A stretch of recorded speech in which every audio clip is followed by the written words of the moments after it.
अस्सलाम वालेकुम। बहुत से लोगों को एक इशू आ रहा था कि सी एस एस की मदद से जो है वो बैकग्राउंड इमेज कैसे लगानी है। तो उसको हम जो है वो प्रॉपर देख लेते हैं। मैं आपको प्रैक्टिकल करके वो सारी चीज़ आपको समझा देता हूँ कि किस तरह आप किसी वेबसाइट के पीछे इमेज का बैकग्राउंड आप लगा सकते हैं।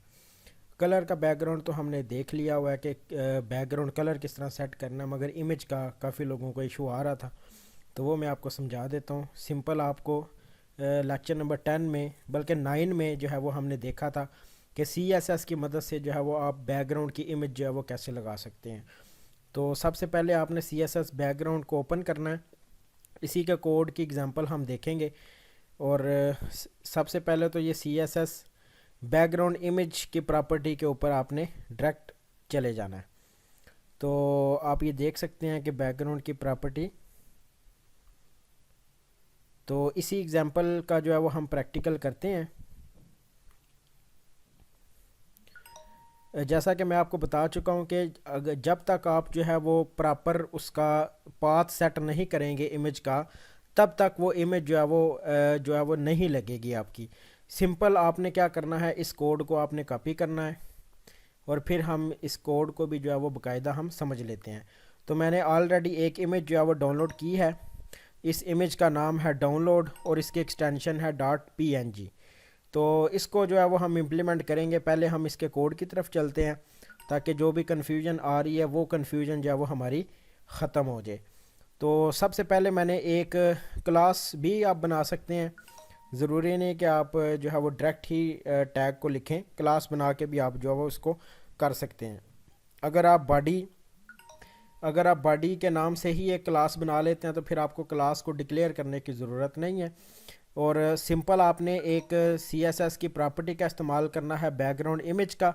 और यू आर एल का आपने जो है वो एक कीवर्ड इस्तेमाल करना है और ब्रैकेट्स के अंदर उस इमेज का पाथ दे देना है। फॉर एग्ज़ाम्पल जिधर आपकी सी एस एस फाइल पड़ी हुई है, अगर उधर ही इमेज पड़ी हुई है तो फिर आपको सिर्फ इमेज का नाम लिखना है। तो वो इमेज जो है वो आपकी ऑटोमेटिकली बॉडी के ऊपर जो है वो इम्प्लीमेंट हो जाएगी। तो अब हम, जैसा कि मैंने आपको बताया कि इस इमेज का नाम है डाउनलोड और इसकी एक्सटेंशन है पीएनजी।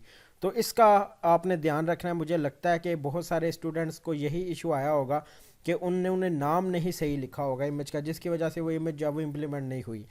तो अगर आप ये नाम ठीक लिखेंगे, जो इमेज का नाम है, तो आपकी इमेज जो है वो ज़रूर इम्प्लीमेंट होगी। आप इसको ओपन करें तो आप ये देख सकते हैं कि इसके पीछे जो बैकग्राउंड है, वो जो इमेज मैंने डाउनलोड किया वो ऑटोमेटिकली वो बैकग्राउंड जो है वो उसका लग चुका है। फॉर एग्ज़ाम्पल अगर आप किसी फोल्डर के अंदर उसको रखना चाहते हैं इमेज को, तो वो भी आप रख सकते हैं।